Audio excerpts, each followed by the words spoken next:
नमस्कार दोस्तों, मैं हूं संजय राजन। खबर दोपहर के इस खास चर्चा में आपका बहुत बहुत स्वागत है। दरअसल हर तरफ किसान आंदोलन की चर्चा चल रही है और किसान आंदोलन के चर्चा के बीच कहीं ना कहीं केंद्र सरकार के खिलाफ लामबंद दिखाई दे रहे किसानों को शांत करने की कवायद चल रही है। कैबिनेट की बैठक में एक फैसला हुआ है, मास्टर स्ट्रोक चल दिया गया है। केंद्र सरकार ने गन्ना किसानों को बड़ी राहत देते हुए गन्ना खरीद की कीमत 8% की बढ़ोतरी की है। वहीं दूसरी तरफ उत्तर प्रदेश की योगी सरकार ने भी नोएडा के किसानों की मांगों को देखते हुए बड़ा फैसला कर दिया है। किसानों की समस्याओं को दूर करने के लिए मुख्यमंत्री के निर्देश पर प्रदेश सरकार की ओर से 3 सदस्यीय समिति गठित की गई है। देखिए पहले खास रिपोर्ट, फिर हम चर्चा करेंगे इस मुद्दे पर कि किसानों को किस तरह से केंद्र और प्रदेश सरकार मनाने की कवायद में जुटी हुई है। किसान आंदोलन के बीच सरकार का मास्टर स्ट्रोक, गन्ना खरीद की कीमत में 8% की बढ़ोतरी, किसानों को सौगात, गन्ने में बड़ी मिठास। एक तरफ देश में जहां पंजाब और हरियाणा में किसान दिल्ली कूच की तैयारी कर रहे हैं, 4 दौर की बातचीत के बाद भी अभी तक कोई हल होता नहीं दिखाई दे रहा है, तो वहीं दूसरी तरफ सरकार ने गन्ना किसानों को राहत देते हुए बड़ा फैसला कैबिनेट की बैठक में लिया है। आज अगर गन्ने के लिए पूरी दुनिया में सबसे ज्यादा दाम कहीं दिया जा रहा है तो भारत में दिया जा रहा है। India is paying the highest price for sugar cane in the world, and even this year Modi government has taken a decision to give a hike of 8%, which means increase from rupees 315 to 340 rupees per quintal. This is in the interest of farmer. That is our commitment towards the farmer's income. At least cost plus 50% profit. But here if you look at it's close to 100%, 107%. So all I'm trying to say is that it is 107% higher than A2 plus FL cost of sugar cane. तो मोदी सरकार की प्रतिबद्धता है कि किसान की आय को दुगना किया जाए। दूसरा, दुनिया भर में जो खाद के दाम बढ़े, हमने उसके बावजूद किसानों पर खाद के दाम नहीं बढ़ने दिए, यूरिया के दाम नहीं बढ़ने दिए। 3 लाख करोड़ रुपए तक की सब्सिडी भारत सरकार ने दी है। लगातार पिछले 3 वर्षों में काम किया। नैनो यूरिया को हम लेकर आए। और यही नहीं, मैं एक बात तो आज मैं जरूर कहना चाहता हूं, यूपीए के 10 साल में गेहूं, धान, दलहन, तिलहन, इन पर 5.5 लाख करोड़ रुपया एमएसपी की खरीद पर खर्च किया। गन्ना खरीद मूल्य में हुई बढ़ोतरी। गन्ना खरीद मूल्य की कीमत 315 रुपए से बढ़ाकर 340 की गई। पिछले सीजन की तुलना में खरीद मूल्य में 25 रुपए प्रति क्विंटल बढ़ाए गए। प्रधानमंत्री नरेंद्र मोदी की अध्यक्षता में आर्थिक मामलों की कैबिनेट समिति ने चीनी सीजन 2024-25 के लिए गन्ने के उचित और लाभकारी मूल्य एफआरपी को 10.25% की चीनी रिकवरी दर पर 340 रुपए प्रति क्विंटल को मंजूरी दे दी है। यह गन्ने की ऐतिहासिक कीमत है जो चालू सीजन 2023-24 के लिए गन्ने की एफआरपी से लगभग 8% अधिक है। संशोधित एफआरपी 10 फरवरी से लागू होगी। मालूम हो कि दिल्ली में चल रहे किसानों के प्रदर्शन के बीच सरकार के इस फैसले को मास्टर स्ट्रोक के रूप में देखा जा रहा है। अब देखने वाली बात यह होगी कि किसान की तरफ से जो लगातार आंदोलन चल रहा है, क्या गन्ना किसानों पर मिली राहत के बाद उस आंदोलन पर कमी दिखाई देगी। देखिए, जाहिर सी बात है, एक तरफ किसान आंदोलन पर आमादा हैं, दूसरी तरफ केंद्र सरकार की ओर से लगातार कवायद की जा रही है कि किस तरह से किसान आंदोलन को शांत किया जाए। जाहिर सी बात है, गन्ना सियासत जो है देश ही नहीं बल्कि प्रदेश का भी अहम मुद्दा रहा है। सबसे पहले मैं आपको ये बता दूं कि आखिर गन्ना की कीमत तय कैसे होती है। इसमें केंद्र और प्रदेश सरकार की अलग अलग भूमिका होती है। केंद्र सरकार की जहां तक बात की जाए तो केंद्र उचित लाभकारी मूल्य यानी एफआरपी तय करता है और राज्य सरकार जो है राज्य परामर्श मूल्य तय करते हैं। इन दोनों के बीच गन्ना किसानों की कीमत क्या मिलनी है ये तय होता है। आपको बता दें, थोड़ा इतिहास में हम जानना चाहेंगे कि माया सरकार में सबसे ज़्यादा जो गन्ना की कीमत में बढ़ोतरी की गई थी 125 से 130 रुपये प्रति क्विंटल, जब बीएसपी सरकार बहुमत में रही थी। उसके बाद अखिलेश सरकार की बात कर ली जाए, 5 साल में इन्होंने 65 रुपये प्रति क्विंटल के हिसाब से गन्ना की कीमत में बढ़ोतरी की थी। अब मौजूदा योगी सरकार की बात कर ली जाए तो पिछले 7 साल का जो आंकड़ा मेरे पास है, महज 35 रुपये का इजाफा हुआ है। हालांकि अब जो एफआरपी तय हुआ है, इसके बाद कहीं ना कहीं योगी सरकार भी इसमें कुछ फैसला लेगी, लेकिन फिलहाल 350 से 370 रुपये प्रति क्विंटल की दर से गन्ना की खरीद करने का अगले सत्र में फैसला लिया है योगी सरकार ने। लेकिन गन्ना किसानों का साफ तौर पर मानना है कि जो लागत आती है गन्ना उत्पादन में और जो सरकार की ओर से एफआरपी या एसएपी दी जाती है, वो उनमें दोनों में बड़ा फ़र्क होता है। लिहाजा गन्ना किसान हर वक्त मुसीबतों के दौर से गुजरता है। सरकार के सामने बड़ी चुनौती होती है चीनी मिल मालिकों और गन्ना किसानों के बीच तालमेल बनाने की।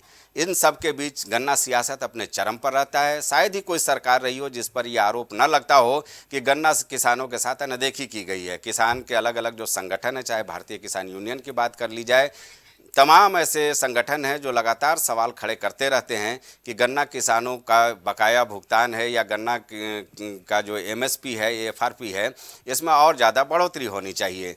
तो कुल मिलाकर के ये चर्चा का विषय रहा है। लेकिन कहीं ना कहीं केंद्र सरकार ने जो कल फैसला लिया है, उससे किसानों को थोड़ी बहुत राहत तो मिलेगी ही। 8% का इजाफा किया गया है।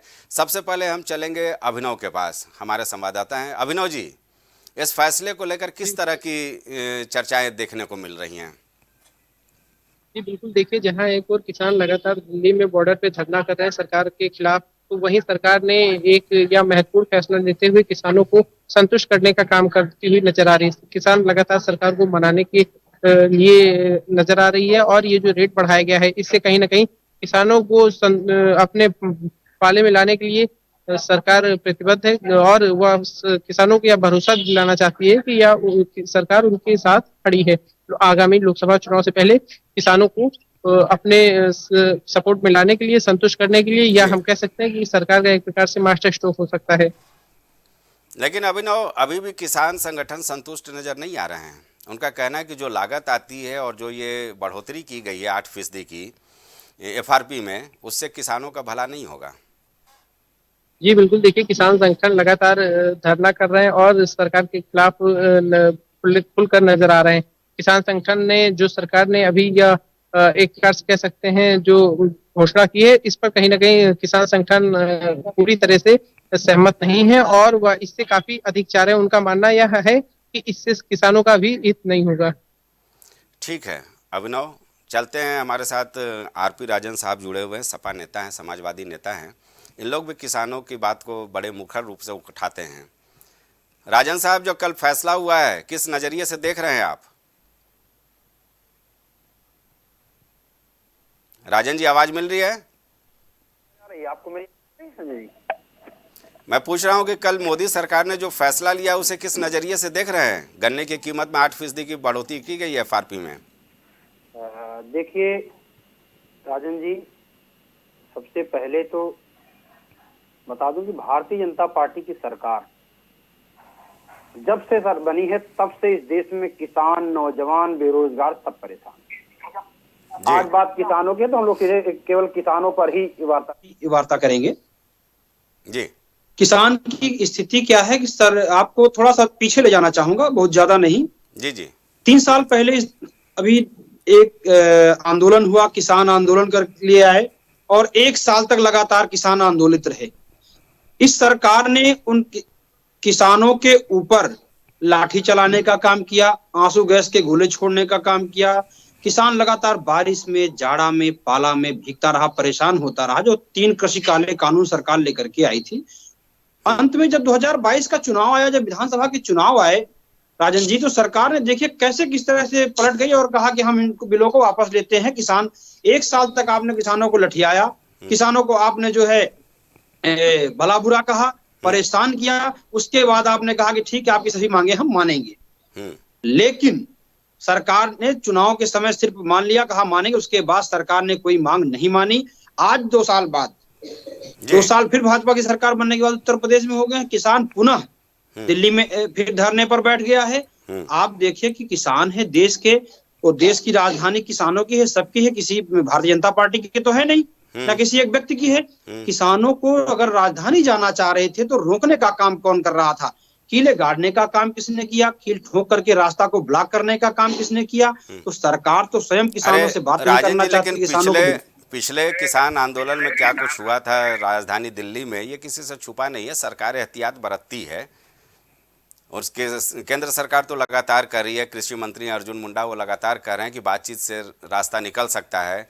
2 और फसलों को एमएसपी में शामिल भी कर लिया गया है। अब 24 फसलों पर एमएसपी मिलेगा, तो इसमें बातचीत से तो रास्ता निकल सकता है ना, न कि लाल किला घेराव करना और जो वहाँ पर राजधानी दिल्ली में तांडव मचाना जो पूरे विश्व में किरकिरी हुई थी। तो इसलिए संभवतः सरकार ने यह फैसला लिया होगा। जी, मैं पहली चीज तो आपसे एक चीज कहना चाहूंगा, किसानों के लिए या आज जिस तरह की स्थितियां उत्पन्न कौन कर रहा है, सरकारी एहतियात बरतना ठीक है, लेकिन रोड काट देना, रोड पे कील गाड़ देना, किसानों के ऊपर गोली चलाना, 750 किसान शहीद हो गया। और आप किसान और आंदोलन सदैव सरकारों से अपनी बात रखने के लिए आंदोलन लोकतंत्र में होते रहे, बड़े बड़े आंदोलन हुए हैं। और आपसे भी एक बात कहूंगा कि तांडव जैसा शब्द किसानों के लिए मित्र आप भी ना इस्तेमाल करें तो मुझे अच्छा लगेगा। किसान तांडव नहीं करते, सरकार तांडव करती। सरकार ने जिस तरह गोली चलाने का काम किया, रात में आंसू गैस के गोले छोड़ने का काम किया, सरकार कल भी एक किसान शहीद हो गया, सरकार की तरफ से क्या कदम उठाया गया? ये निरीह सरकार। माननीय बातचीत का तरीका होता है, आप बातचीत करिए ना, दिल्ली जा रहे हैं तो रोकते हो, मिलने से क्या दिक्कत है? वो सरकार से अगर मिलना चाहते तो मिलने में दिक्कत क्या है? आप मिलिए। लाखों करोड़ों की रैलियां हो जाती हैं, हजारों लोग, लाखों करोड़ों लोग बैठ के दिल्ली चले जाते हैं, तब कहीं कोई स्थिति नहीं होती है। सरकार किसानों को मजबूर करती है। लाल किला से तिरंगा उतारने की इजाजत नहीं होती है भाई। आप भी विधानसभा पे प्रदर्शन करते हैं, लेकिन आप लोगों ने कभी विधानसभा का गेट लांघने की कोशिश नहीं की है ना। आंदोलन के साथ एक आपका वो भी तो है। संजय जी, आंदोलन का बिल्कुल सही है। और मैं फिर आपको थोड़ा सा पीछे ले जाना चाहूंगा। जो लाल किले से तिरंगे की बात आई तो वो चीजें दूध का दूध पानी का पानी हो गया था। कौन लोग थे, कौन और कौन तो आंदोलनकारियों के बीच में इस तरह के असामाजिक तत्व आ जाते हैं, इसीलिए सरकार और शासन इस तरह का। तो ये सरकार की जिम्मेदारी है चीजें जांचना और परखना, सरकार की नैतिक जिम्मेदारी, प्रशासन की जिम्मेदारी। लेकिन कील ठोक देना, किसानों के ऊपर गोली चला देना, किसानों को मार देना, मुझे नहीं लगता कि ये सही है। संजय जी, अगर आपको लगता है तो मैं उसके लिए नहीं बिल्कुल बिल्कुल। राजन जी, आप ये बताइए कि जो 8% ये बढ़ोतरी हुई है, इससे किसानों को राहत मिलेगी या नहीं? क्योंकि हम लोगों ने बहुत बारीकी से देखा है गन्ना की सियासत। देखिए, हम लोगों ने सरकार उत्तर प्रदेश में समाजवादी पार्टी की जब से सरकार बनी, तो हम लोग तो माननीय नेताजी के रास्ते पर चलने वाले लोग हैं, हमेशा किसानों के साथ खड़े रहे। पूर्व हमारी 5 साल की सरकार में, समाजवादी पार्टी की सरकार में, हमने गन्ना किसानों का मूल भुगतान बढ़ाने का काम किया। एसएपी स्टेट एडवाइजरी कमेटी हमारी जो प्राइस बढ़ा, उसमें लेकर के हमने सरकार में बढ़ाने का काम किया। इस सरकार ने अब तक मात्र 35 रुपया बढ़ा करके 8% की जो है एफआरपी में बढ़ा करके वाहवाही लूटने का काम। और वो भी जब चुनावी बेला आई, तब चुनाव जब आज मुहाने पर खड़ा है, तब आप जो है किसान धरने पर आपके सामने बैठा है।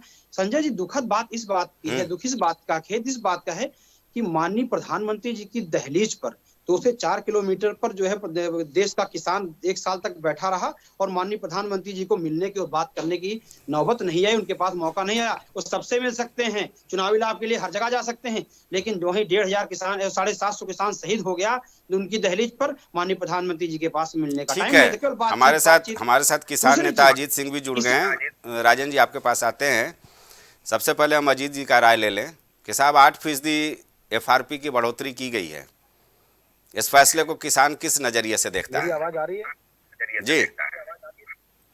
अच्छा सर, मैं कह रहा हूँ पंजाब की तो जैसे बात हो रही है, मान लो कम से कम पूर्वांचल के भी किसानों की बात हो तो बड़ा अच्छा रहे, क्योंकि सभी लोग जो है बनारस से जुड़े हैं या उत्तर प्रदेश से अगर जुड़े हैं। नहीं, हम गन्ना किसानों को लेकर के अजीत जी सवाल कर रहे हैं कि जो केंद्र सरकार ने फैसला लिया है 8% जो है उचित लाभकारी मूल्य में बढ़ोतरी की है, किसान इसे किस नजरिए से देख रहा है सरकार के इस फैसले को? कर रही है और दे रही है तो अच्छी बात है, मैं तो स्वागत करता हूं, किसानों का फायदा होना चाहिए, मैं तो उसका कोई विरोध नहीं कर रहा हूं। अगर सरकार कोई योजना चला रही है तो पूर्वांचल किसान खुश है, क्यों नहीं खुश रहेंगे? अगर योजना चलाए, अगर उस फायदेमंद है किसानों के, तो अच्छी बात है। नहीं, गन्ना की कीमत को लेकर के लगातार किसान आंदोलन करते हैं और केंद्र सरकार की ओर से राहत मिली है कि 8% उसमें बढ़ोतरी की गई है दर में, किसान इसे किस नजरिए से देख रहा है, मैं ये जानना चाह रहा हूँ अजीत जी देख रहे आपको। हैं कि भाई कम से कम चलो किसानों का थोड़ा बहुत तो सुना गया ना, कम से कम किसानों का सुनवाई हुआ है। और किसानों को अगर सरकार अगर 8% दे रही है, लेकिन अगर उसको बढ़ा के अगर और ज्यादा दे तो बहुत अच्छी बात है किसानों को। किसानों को तो सर जितना मिल जाए अच्छी बात है, जो है ना। हमें लगता है कि जो लागत आ रही है आपकी प्रति एकड़, अगर उत्पादन की बात की जाए गन्ने की, तो ये जो दर तय किया गया है, ये क्या आपके लिए कहीं ना कहीं राहत भरी खबर है? देखिए सर, लागत के हिसाब से तो किसी फसल की कीमत उतना मिलता नहीं है जितना लागत लगता है। कि तो एक तो समझ लो छोटे छोटे किसान भी होगा, उसका भी लागत नहीं निकलता है अगर लागत के हिसाब से देखा जाए। अगर 8% है, अगर उसमें 8% अभी शुरुआत किया इन्होंने और आगे बढ़ाने के लिए अगर कुछ बोला है तो अलग बात है। लेकिन ये नहीं कि अगर लोकसभा का चुनाव है तो आज 8% किया जाए और उसको लागू होते होते आगे पता नहीं क्या होगा क्या नहीं होगा। राजन जी, सुना आपने किसान नेता को, ये भी भाई यही कह रहे हैं कि लोकसभा चुनाव है इसलिए ये फैसला लिया गया है। किया जा रहा है। सरकार, मैंने आपसे पहले ही कहा था कि चुनावी लाभ के लिए भारतीय जनता पार्टी सदैव ऐसे फैसले लेती है। अगर राजन जी चुनावी लाभ के लिए ना लेना होता तो एक साल किसानों को उन्होंने तड़पाया, किसानों के ऊपर गोलियां चलाई, पानी बरसाए, बरसात में, सर्दी में, कड़ाके की ठंड में आंसू गैस के गोले चलाए। जब चुनाव आया 22 का तो उन्होंने तो कहा कि हाँ वापस ले लिया। थूक के चाटने का काम भारतीय जनता पार्टी करती रही है। एफआरपी बढ़ी, लेकिन मैं जानना चाहता हूं क्या भारतीय जनता पार्टी की उत्तर प्रदेश की सरकार जो है एसएपी को लेकर के भी कुछ सजग है? हाँ देखिए, निश्चित तौर पर योगी सरकार ने एक फैसला लिया था, 350 से बढ़ाकर 370 रुपये प्रति क्विंटल किया था गन्ने की कीमत। हालांकि ये 7 साल बाद जो 35 रुपये की बढ़ोतरी हुई थी, लेकिन कुछ तो राहत देने की कोशिश की थी। और गन्ना किसानों का जो बकाया भुगतान था चीनी मिलों पर, उसमें भी कहीं ना कहीं राहत देने की बात की जा रही है, दावा किया जा रहा है। राजन, आदरणीय संजय जी, सरकार सिर्फ और सिर्फ बातें करती है और दावा ही करती रहेगी। 7 साल हो गए, हमने 5 साल में 65 रुपया बढ़ाने का काम किया था। 7 साल में जब चुनाव आता तब सरकार कह रही हम कमेटी बनाएंगे और हमने 35 रुपया बढ़ाने का काम किया है। और आप देख लीजिए, नेताजी की सरकार में हमने जैसे बलरामपुर चीनी मिल एसोसिएशन उसको बढ़ाने का काम किया था, चीनी मिलों को बढ़ाने का काम किया था। तो हम लोगों ने सदैव किसान के साथ खड़े रहे। अच्छा, किसान की दिक्कत इस बात की है ना संजय जी, किसान सब चीजों का तो प्राइस उपभोक्ता होता है वो तय कराता है, अपना कर लेता है बनाया। लेकिन किसान जो अन्न उत्पादन करता है उसके लिए वो मालिक नहीं केवल पैदा कर देता है, वो उगाता है और मालिक कोई और है उसको निर्धारित करने वाला। तो किसान अगर न्यूनतम समर्थन की बात करता है, उसकी अगर लोग सुन लिया जाए, तो अगर सुन ले सरकार, तो ऐसी स्थितियां उत्पन्न ही ना हो। क्यों ऐसी स्थिति उत्पन्न हो? देश का किसान अन्नदाता उगाए और हम खाएं, उसके बाद जो है उसको जैसे कि तैसी स्थिति में पड़ा रहे। किसान किस तरह से झेलता है लागत को लेकर के, इस समय जानवरों को लेकर के, पशुओं को लेकर के जो दशा है संजय जी। आप अगर रात में हमारे साथ खेत चले, हम लोग तो निकलते हैं, आप रात में दावत से निकलिए, रोड के किनारे अगर किसी कार्यक्रम से आप लौट करके आते आइए, देखे तो हाईवे के किनारे, रोड के किनारे किसान। ठीक है। बीजेपी नेता समरेंदु जी भी हमारे साथ जुड़ गए हैं। राजन जी, समरेंदु साहब तमाम आरोप लगा रहे हैं समाजवादी पार्टी के नेता कि आप किसानों के सच्चे हितैषी नहीं है, चुनावी माहौल में केवल ये फैसला लिया है कि गन्ना कीमत में बढ़ोतरी का ऐलान किया गया है। नहीं, ये इनको इस भ्रम में रहने दीजिए। भारतीय जनता पार्टी की सरकार चाहे केंद्र में चाहे उत्तर प्रदेश के अंदर जिस दिन से आई है, फर्स्ट डे से वो किसानों के हित में ही फैसला करने का काम कर रही है।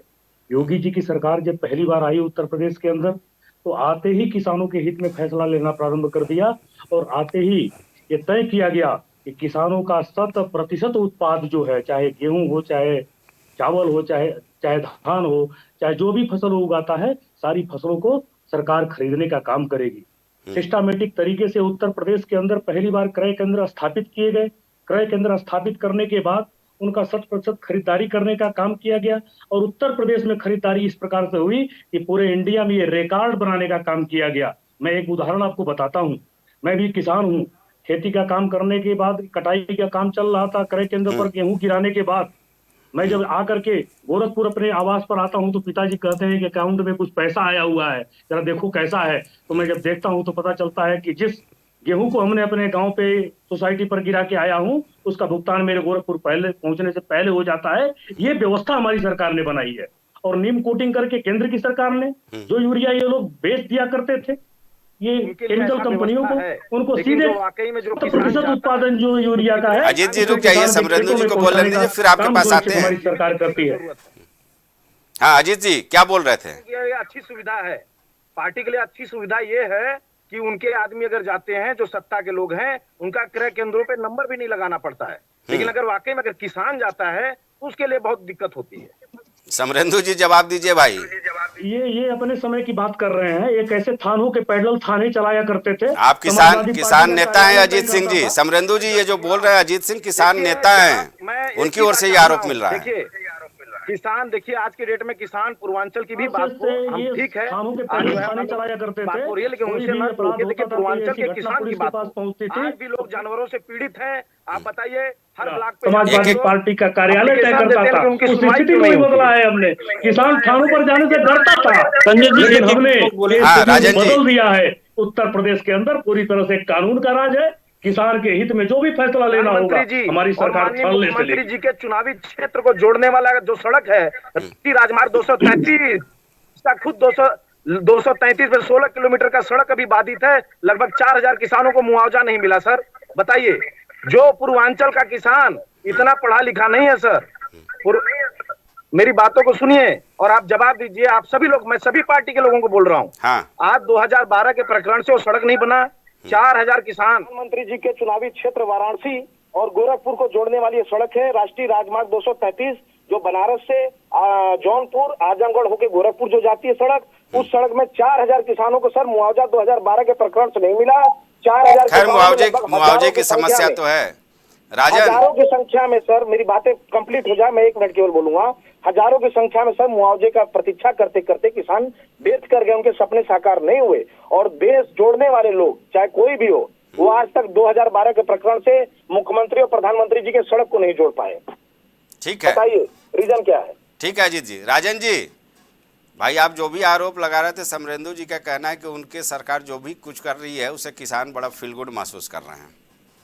हाँ बिल्कुल संजय जी, मुझे लगता है किसान गुड महसूस कर रहा है। वर्तमान में उत्तर प्रदेश भी बदल गया है और पूरा देश भी बदल गया है। भारतीय जनता पार्टी की सरकार का जो मैनिफेस्टो था पिछला, उसमें दूसरे पन्ने पर पहला वादा था किसानों की आय दोगुनी करने का। लेकिन इस सरकार ने क्या संजय जी किसानों के साथ न्याय किया? इस सरकार ने पूरे 1 साल किसानों को धरने पर बैठा करके लाठी चलाने का काम किया, यही बदला है। इस सरकार ने थार गाड़ी चढ़ा करके केंद्रीय गृह राज्य मंत्री के बेटे ने किसानों को कुचलकर मौत मारने का काम किया है। इस सरकार में ये भी बदला है। ये feel good Bharatiya Janata party की करते हैं, किसानों की हत्या करने का काम करने के बाद feel good Bharatiya Janata party feel good करती है। संजय जी आप बताइए, क्या मंत्री उनसे एक सवाल किया गया? आप पूरा देश देखा, पूरे देश में पूरे विश्व में शर्मसार करने का काम किया इन लोगों ने। चीर हरण करने का काम उसी लखीमपुर में किया, किसानों के ऊपर गाड़ी चढ़ाने का काम उसी लखीमपुर में किया।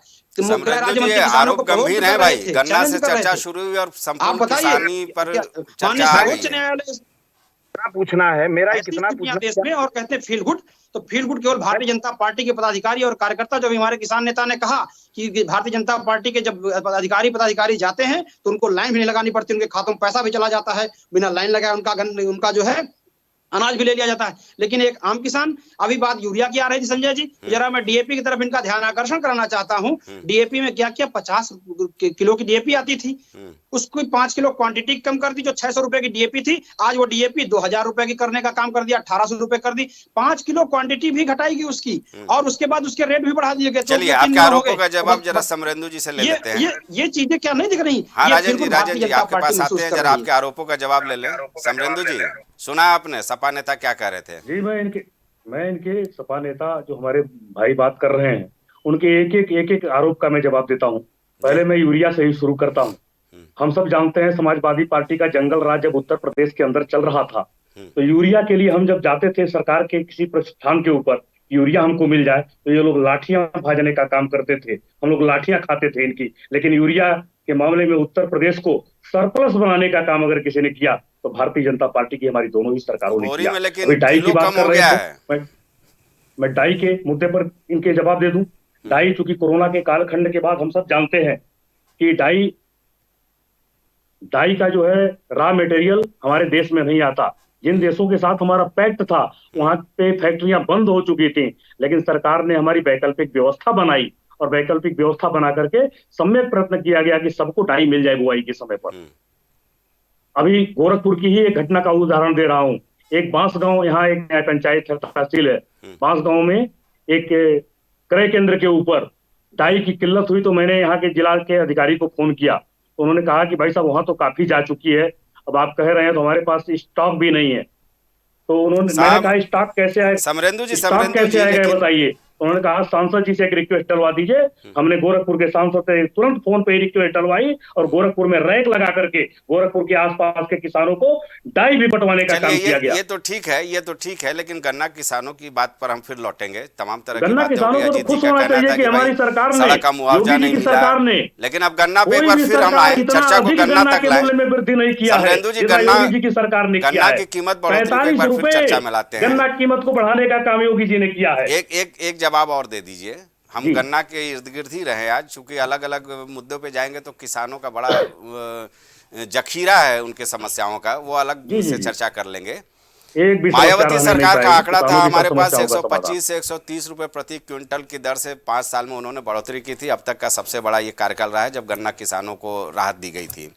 समाजवादी सरकार समाजवादी सरकार जब बहुमत में थी 5 साल में उसने 65 रुपए प्रति क्विंटल गन्ने की बढ़ोतरी की। आपके 7 साल हो गए, 35 रुपए की सिर्फ बढ़ोतरी, थोड़ा सा तो अन्याय लगता है समरेंदु जी। कोई अन्याय नहीं लगता है। 45 रुपए की कीमत गन्ना में बढ़ाया है। ये लोग क्या करते थे, देखिए इनकी बातों को समझिए। पहले ये करते क्या थे कि किसान का जो भी गेहूं खरीद पाते थे, ये पहले तो सड़ाते थे गोदामों के अंदर, गोदामों में सड़ा कर उसको दारू की कंपनियों को, बियर की कंपनियों को औने पौने दाम पर ये बेच करके उसमें से मोटा मुनाफा कमाते थे। हमने क्या किया, यहाँ पूरे भंडारण की व्यवस्था करा दी, पूरे भंडारण की व्यवस्था करा करके, और जो सरप्लस गेहूं पूरे देश के अंदर भंडारों में भरा हुआ है उनको देश की जनता जनार्दन जिनको आवश्यकता है उनके घरों में पहुंचाने का काम किया है। बड़े बड़े माफियाओं को पहुंचाते थे, हम यहाँ के किसानों को, यहाँ के गरीब नागरिकों को पहुंचाते हैं। रही बात गन्ने की, गन्ना का इन्होंने इतना सरकार गन्ना बोना बंद कर दिया और इनके शासन काल में मिले प्रतिदिन बंद होती थी। समरेंदु जी, एक सवाल और मेरे जहन में आता है। समरेंदु जी, एक सवाल मेरे जहन में आता है। गन्ना किसान के अगर क्षेत्रफल की बात की जाए तो उत्पादन में 7.6% की कमी आई है। कहीं ना कहीं गन्ना किसान ऐसा लगता है कि गन्ना किसानी से दूर भागने की कोशिश कर रहा है। ये आंकड़े बड़े चिंताजनक हैं। 7.6% की कमी हुई है। 4 बार समाजवादी पार्टी का मुख्यमंत्री रहा उत्तर प्रदेश के अंदर। अपने कार्यकाल में ये लोग मिलों को बंद कराए हैं कि गन्ना का किसान जो गन्ना बोता है उसके विश्वास को इन्होंने ठगा है, उसके विश्वास को तोड़ा है कि मैं गन्ना उगाऊंगा तो मुझे कीमत मिल पाएगी कि नहीं मिल पाएगी। इसलिए एक बार योगी जी ने प्रयत्न करके उनके विश्वास को बढ़ाने का काम किया है, मिलों को पुनः प्रारंभ कराया है। राजन, जवाब दीजिए। आएगा कि गन्ना किसान अपनी खेती को और बढ़ाएगा, क्षेत्रफल भी बढ़ेगा। ठीक है राजन, जवाब दीजिए। भी बढ़ेगा। भाई भारतीय जनता पार्टी के हमारे साथी जरा ये तो समझ ले कि सरकार में की स्थिति क्या है और आज गन्ना किसान की स्थिति क्या है। गन्ना किसानों का जो उत्पादन की घटोत्तरी हुई है, जो उत्पादन घटा है आपकी सरकार के कार्यकाल में घटा है, जरा आंकड़े और तथ्य लेकर बैठा करें। व्हाट्सएप यूनिवर्सिटी का ज्ञान लेकर के ना बैठे मेरे भाई। गन्ना का उत्पादन आज घटा है, गन्ना का उत्पादन आज घटा है, और हम तो 5 साल की सरकार में 65 रुपया देने का काम किए थे। आपने 7 साल की सरकार में 35 रुपया दे करके वाही लूटने का काम करते हो। यह है आपका विकास किसानों के साथ। किसानों के ऊपर थार गाड़ी चढ़ा करके रौंदने के बाद आप किसानों के विकास की बात करते हो। 1 साल किसानों को धरने पर बैठा करके लाठी चलाने के बाद, आंसू गैस के गोले छोड़ने के बाद, 750 किसानों की शहादत होने के बाद, हत्या करने के बाद आप कहते हो कि फील गुड महसूस कर रहा है किसान। तो आप फील गुड कर सकते हो, Bharatiya Janata party feel good कर सकती, किसान नहीं महसूस कर रहा। हमने चीनी मिलें चलाने का काम किया। नेताजी की सरकार में बलरामपुर चीनी मिल एसोसिएशन के अंतर्गत कितनी चीनी मिलें चलने का काम हुआ। जो आदरणीय अखिलेश यादव जी की सरकार में हमने गन्ना किसानों की एसएपी बढ़ाने का काम किया, जो राज्य परामर्शी मूल्य होता है, स्टेट एडवाइजरी प्राइस हमने बढ़ाने का काम किया। आपकी योगी आदित्यनाथ सरकार ने क्या किया? 7 साल में 35 रुपया, 5 साल में 65 रुपया, 70 रुपया, और आप बता रहे हो कि अब ये बेहतर है। अरे मेरे भाई तथ्यात्मक और जानकारी जो किसान की आज वास्तविक स्थिति है उस पर बात की जाए। गन्ने पर बात करिए तो सही चीज लेकर आइए। आपने डाई की बात कर किया, आप दोनों का राय अपनी जगह। जरा किसान नेता अजीत सिंह से भी पूछ लें कि अजीत जी, दोनों तरफ से आपने सुन लिया आरोप प्रत्यारोप, इन सबके बीच किसान अपने को कहाँ पाता है? Ajit, Sanjay ji 10 second let me complete. हाँ बोले। किसान तो अपना मैंडेट इलेक्शन में दिखा देता है। इन्होंने की डीएपी की बात की, कोरोना किसान का अपना बहाना ले मैंडेट लिया। इलेक्शन के समय दे 2014 देता के है। बाद सरकार बनने के बाद ही डीएपी की स्थिति जो है 500 वाली डीएपी 1400 रुपए में कर दिया था, 5 किलो घटाने का काम किया था। कोरोना 2020 में 20 और 21 के सत्र में रहा है। आपने बैठने के बाद ही सत्ता में जो है क्या किया, डीएपी बढ़ाने का काम किया। और 2012 से 17 के बीच किसी भी एक किसान को ना तो लाइन लगानी पड़ी, ना तो लाठी खानी पड़ी। किसी भी किसान को डीएपी और यूरिया के लिए लाइन लगाने का काम नहीं करना पड़ा। एक भी विजुअल, एक भी उदाहरण अगर दिखा दे तो मैं चैलेंज करता हूं, मैं डिबेट छोड़ दूंगा संजय जी। ठीक है राजन जी, झूठे आरोप लगाना मुझे नहीं लगता है सही है। ठीक है। अजीत जी के पास चलते हैं। अजीत जी, आपने बीजेपी को भी सुना, समाजवादी पार्टी को भी सुना, इन सबके बीच किसान कहाँ पाता है अपने आप को? दावा तो हर कोई करता है कि किसान हित के लिए वो बढ़ चढ़ कर काम कर रहे हैं। मैं दोनों लोगों से यही पूछना चाहता हूं, जो उलझ के रह गए हैं, रोशनी उस गांव में पहुंचेगी कितने साल में? आप दोनों लोग आपस में बातें कर रहे हैं, बिल्कुल आप उनके ऊपर इल्जाम लगा रहे हैं, आप उनके ऊपर इल्जाम लगा रहे हैं। देखिए, मैं दूर जाकर तो नहीं बता रहा हूं, लेकिन आपने बहुत अच्छा एक सवाल उठाया। अगर इतना ही फायदा सरकार देती तो लोग गन्ने से इतना दूर क्यों भाग रहे हैं? आज पूर्वांचल में देखिए यहाँ पे कि कितने लोग गन्ने की खेती कर रहे हैं। आप खुद देखिए, अरहर की खेती के लोग कितने कर रहे हैं। आप देखिए ना, जानवरों की वजह से। अब इसमें दोष किसको लगाएं हम लोग? सही बात आप है। सोचिए, जो है ये दोष किसको, हम दोषी किसको ठहराएं? उपवन में खिलने से पहले अगर कलियां मुरझाए, माली तू ही फैसला कर दे, हम दोषी किसको ठहराएं? सपा को ठहराएं कि भाजपा को ठहराएं? सत्ता इनकी है, विपक्ष ये है, लेकिन लड़ता किसान है। इस देश में पूर्वांचल के खुद माननीय प्रधानमंत्री और माननीय मुख्यमंत्री जी के जोड़ने वाले सड़क पर 4000 किसानों को मुआवजा नहीं मिला। लगभग 1000 मृतक किसानों के ऊपर इस देश में केस चलाया जा रहा है, मुकदमा चलाया जा रहा है माननीय हाई कोर्ट इलाहाबाद में। वो किसान मृतक हैं। 4000 किसानों को जिसका मुआवजा नहीं मिला। वाकई वक्त का तकाजा है। अजीत जी, इस चर्चा में आप लोग हमारे साथ जुड़े, बहुत बहुत शुक्रिया। फिर इस मुद्दे पर आगे भी चर्चा करेंगे अजीत जी। फिलहाल राजन जी का, अजीत जी का और समरेंदु जी, आपका बहुत बहुत धन्यवाद इस चर्चा में शामिल होने के लिए।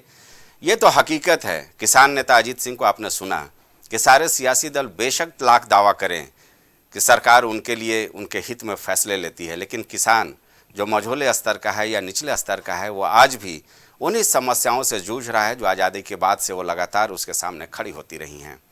दावा होता है, उम्मीद ये की जाए, क्योंकि भारत को कृषि प्रधान देश का दर्जा मिला है और किसान जो है यहाँ की अर्थव्यवस्था के बैकबोन माने जाते हैं, रीढ़ की हड्डी हैं किसान।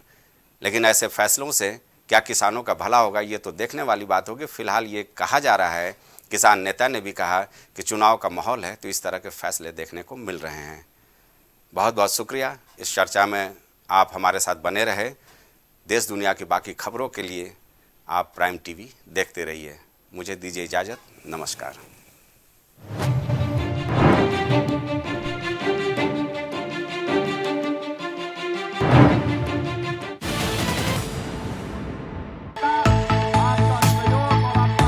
कुछ भाव पुष्प। आप देख रहे हैं प्राइम टीवी, सच साहस सरोकार। छूट नहीं पाएगी अब यूपी की कोई भी खबर, क्योंकि हर खबर पर होगी हमारी पैनी नजर। सच्ची खबरों पर रहेगा हमारा पूरा फोकस। आपको दिखाएंगे